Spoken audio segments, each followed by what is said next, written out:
This is about getting yourself aligned about what life looks like if you're no longer running the business. You already have the income or have the asset, and then it's becoming, okay, which is it? Because that helps start shaping when and why. The most important agreement in all of your succession planning agreements is actually going to be the one that starts at home. Ask them the question, what do you see me doing if I wasn't doing this job? What do you see me doing if we retired? Welcome to the Total Succession Show. I'm your host, Tyson Ray, joined by Cochenour. We're glad you're here. Subscribe at totalsuccession.com/podcast and let each episode guide you closer to a confident, well-planned exit. Today's conversation just might be the nudge you need to start preparing for what's next. Before you hand over your business, you need to have one very important conversation. And it doesn't have to do with your successor or your attorney. It's with your spouse. Or your partner, or the person you're going to spend the rest of your life with. Yep. They're involved. They've been through it with you. They've seen the highs, the very high highs and the very low lows. And they probably know what you're not saying about the transition. Too many advisors obsess over the deal and the documents and the dollars and forget the most important agreement is the one that is at home. Today, that's why we're bringing it to light by showing you how to have the right conversation with your spouse or your partner before you sign anything. Because your spouse might not be on the payroll, but they have absolutely been an integral part of your business. They've carried the weight and the worry and the wins right alongside you. Tyson, from your perspective, what role does a spouse or partner play in succession, even if they're not involved in the day-to-day? Yeah, well, first I'll say that part of de-risking your practice, as we had in another episode, is not waiting till you get to the succession activities to bring your spouse in. It's to bring your spouse in along the journey. And going back to the SPACE acronym of seeing, as you're seeing what your future you is meant to be, whether staying in the business or getting out of the business, it is well worth, if you would like to stay married or like to keep that partner or keep those friends, it's bringing them in and asking, what do they see? What do they want? How long have they been waiting for you to make a transition? And if you're years from a transition, what are their fears if you didn't wake up tomorrow? And what do they need to know that is going to be taken care of for them because you planned correctly? Because they have, as you meet with couples and you're advising clients, the two different spouses have two different visions, two different dreams, two different directions, two different things they want to accomplish in the rest of their lives. And as an advisor, you help bring those together to find the harmony and find what's possible and how they can come together. It is no different with your succession plan. It's just you can't do the planning. And here again, there are consultants, coaches, the attorneys will be helpful. Even the accountants will be helpful to help bring together what's the combined future if you want to have it with somebody. And what I found in doing this for clients and what I see even in financial services is if you don't align those things, you may not have that person in your life. You don't do this right, they may not be with you, either because you didn't get it done in a time that they wanted you to be done, or you didn't get it done correctly and you didn't get one most of the time, you didn't end up letting it go. You didn't end up doing the succession. Yeah, that's huge, Tyson. I ask clients, and it's a question for you listening to this, is it an age or a number? Is it an age? And that's a great question for your significant other, spouse, the person you're going to be in your life for the rest of your life. Is there an age you want me to be done? Is there an age you want to be done? Or is it a number? Or is it an income? Or is it an asset? And what you're going to probably find is you already have the income or have the asset. And then it's becoming, okay, is it which is it? Because then that helps start shaping when and why. So Tyson, I know when we were kind of going through the stress testing of our firm and we were kind of looking for some of the gaps that needed to be filled, where in our process did you notice any gaps when it came to what you were hoping for or what you and Jenny were hoping for your future?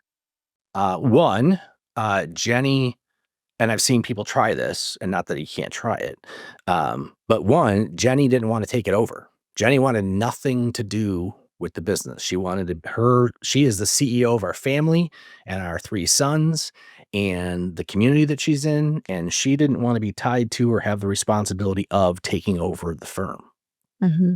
One of the gaps we had in our planning and one of the risks that we had was while we were owning the clients to my rep code, the SEC and FINRA govern how long a financial transaction can take place. So either the acquirer of my firm would either have to go get a loan from a bank, and therefore my wife would get all of the value of the practice all at once, or here we're going to float that debt risk.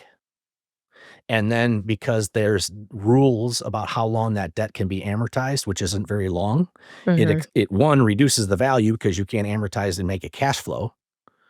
And 2, it created this burden around my spouse's, around her, that all of a sudden, she gets to worry of how the business is gonna work without me, because now we're internally financing it in a succession if I died.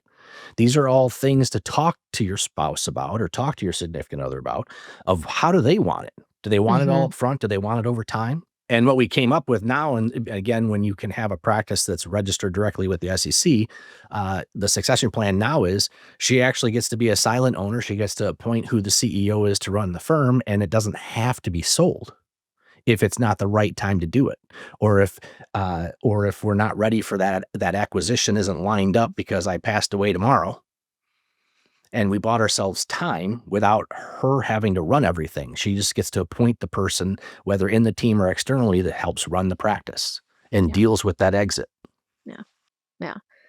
And that was huge because I think as the visionary, um, for you listening, you have that same scenario on your hands. You might not have the same size team, but you still have that same scenario to solve for. So, Tyson, similar to our clients, what are some of the signs that an advisor thinks they're ready for succession, but their spouse sees it differently? Like that they're not on the same page. What are some of the scenarios you've seen? Because you've walked a lot of advisors through their own succession. I see a lot of it that the spouse wants the succession and the advisor doesn't. Mm, I've seen, well, my first partnership that I was in, because he was 68 when I joined him and he was 72 when he retired, and he retired after she died.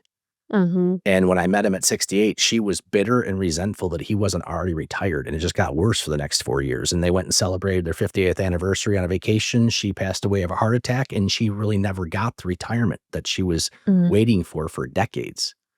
yeah, I think the other thing that I see a very powerful strategy in having the person that you love the most help you in succession is ask them the question, what do you see me doing if I wasn't doing this job? What do you see me doing if we retired? Where do mhm, you see me applying my gifts, and where am I going to get my energy from? How do you see me spending my days? Because we get so ingrained in the routine and the job, and there's a love and a passion to it. There's also stress. There's also frustration, mhm, but there's a lot of ego and there's a lot of identity. And so we're afraid of letting that go. And then we're exiting into an unknown. And one of the things for a good succession plan is you're exiting into something. You're exiting into a life that you've kind of predetermined and thought of. And the reality is, because of the day-to-day responsibilities of the job, you probably can't see it as much as the other person probably has the answers. And a very powerful technology that I'm learning is to say to Jenny, what should I be thinking about this? Help me think about how should I think differently about this? What do you see for me and us in the future? And what do you want? And ironically, a lot of the time, it's not more money. It's not more value of the business. It's probably not even more stuff. What they want is they want some of your time. They want mm, some of your love and your joy that you pour out to the clients, and sometimes you come home with an empty tank. And how do you get there? Whether it's creating a succession that you're still in a role, but you've exited a lot of things, or it's reaching a point that I need to exit it completely to be able to now give some of my time and some of my best years I have left in my life to those that have helped me get to where I'm at. Yeah. Well, and Tyson, I think it's hugely important because you don't grow your business without support from outside counsel and coaches. If you've got a great partner who's been there with you through all of this, there's things that they can see about your practice and you that you don't see for yourself. And so when you give your spouse permission to speak into those things and listen with humility, I think you'll be genuinely surprised and encouraged about what they see in you and what they want for you because they want the best for you. So as you acknowledge that your spouse or your partner has a voice in this transition and a voice in the future, it can probably feel a little overwhelming and be like, well, what do we actually talk about? So we're going to dig into that. Because it isn't just this thing down like, hey, I'm thinking about selling, or I met someone who's interested in buying the practice. This is about getting yourself aligned about what life looks like if you're no longer running the business. So, Tyson, what are the conversations you believe every advisor should be having at home before anything really moves forward? So what comes to mind is a great book, and I can't remember the author, and Kim, you probably know it. There's a great book called Enough, Mm, and that's I think where a lot of these conversations start, which is what's enough? What's enough money? What's enough wealth? What's enough homes and stuff and cars and things that depreciate or lose their value or interest over time? mhm, And if you can together define what's enough, um, it begins helping quantify, okay, can you exit or not exit, or do you need to grow some assets or grow some value of the practice to be able to reach whatever the enough bucket is? Because I believe the whole point of being a financial advisor is to help people get to what we call funded contentment. mm, It's helping them live the best life they can afford and live in contentment in that life. Not buying into the bigger, better, more of the advertising world that's constantly telling us it's not enough. And then from that, if there's enough income and assets and stuff, okay, now where are we going to spend our time and what are we going to do? A suggestion is you're listening to this. I've had to learn this the hard way. I have like a PhD in the hard knocks.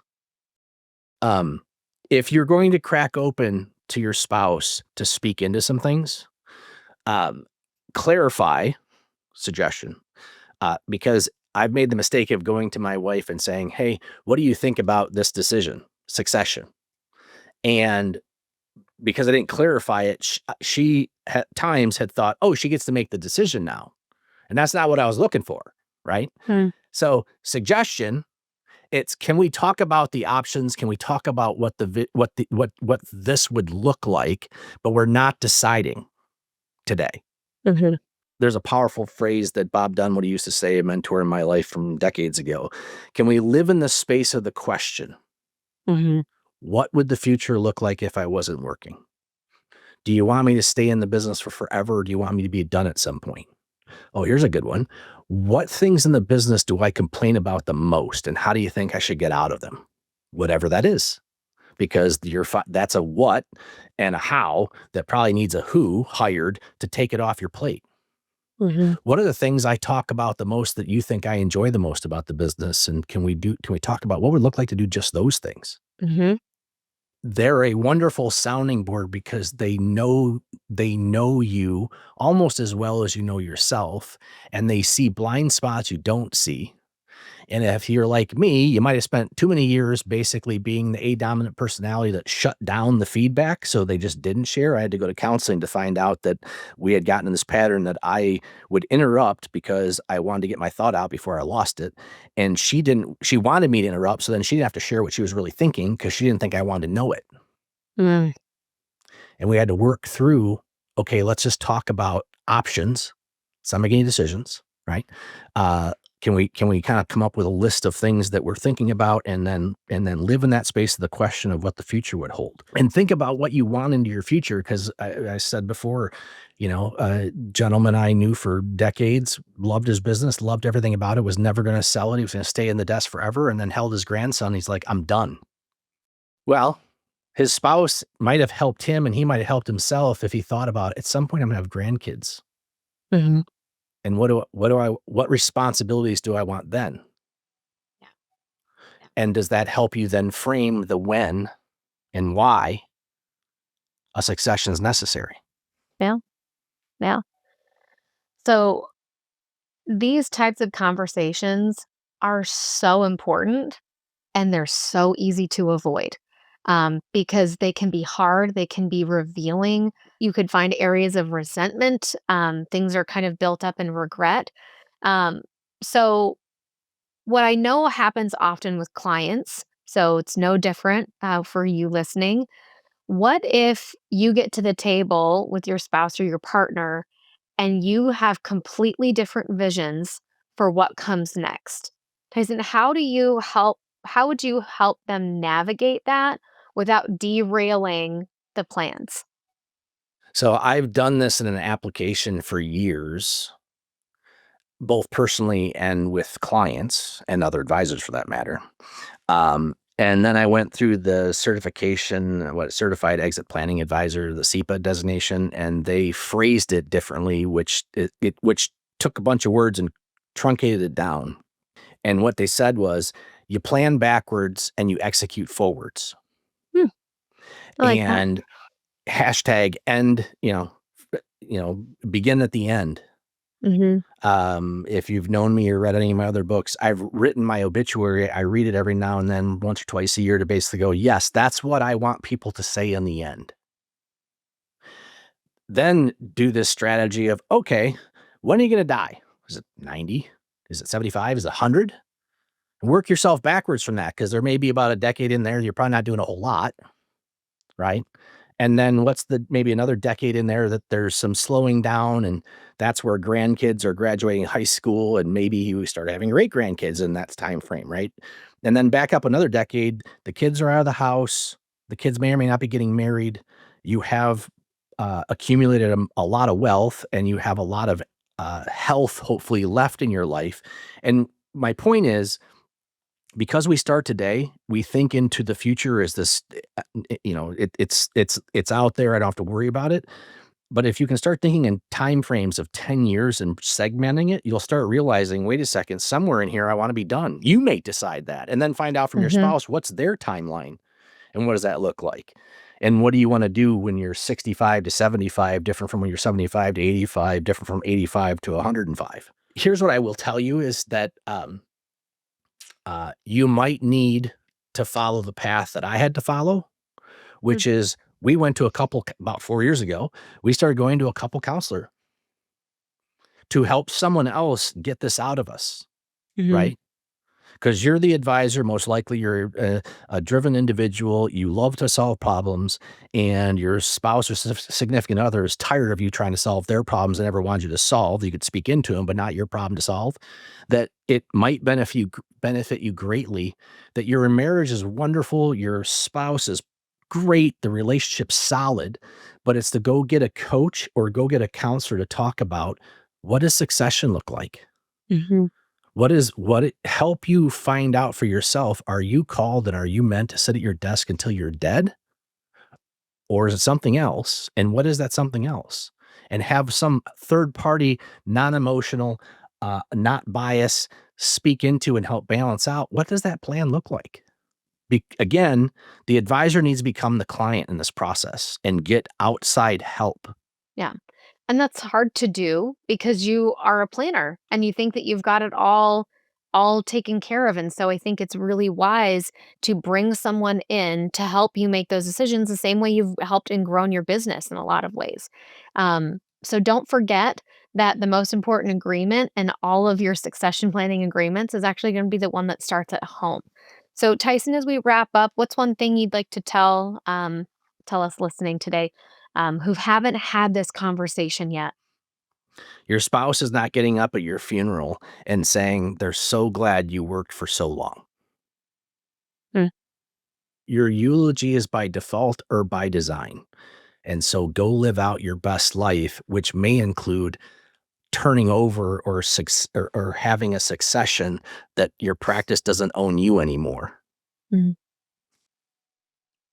That's helpful, and impactful. So thanks for ending with that, Tyson. That's great. Um, and for you listening, be sure to join us next week. We're actually going to be talking to Brian Church from Advisory DNA and One Ascent about how fit and faith and a calling can really shape a successful succession. So we'll be back soon with more conversations like this.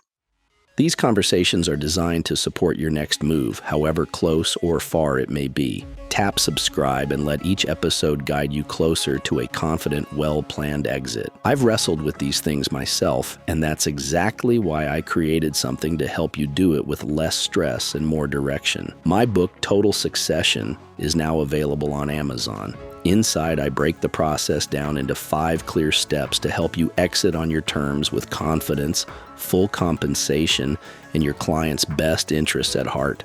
You can also visit totalsuccession.com/podcast to download a free starter guide that walks you through my SPACE framework: see, prepare, act, commit, exit. Remember, you only exit your business once. Create the space to do it well. Thanks for listening. Until next time.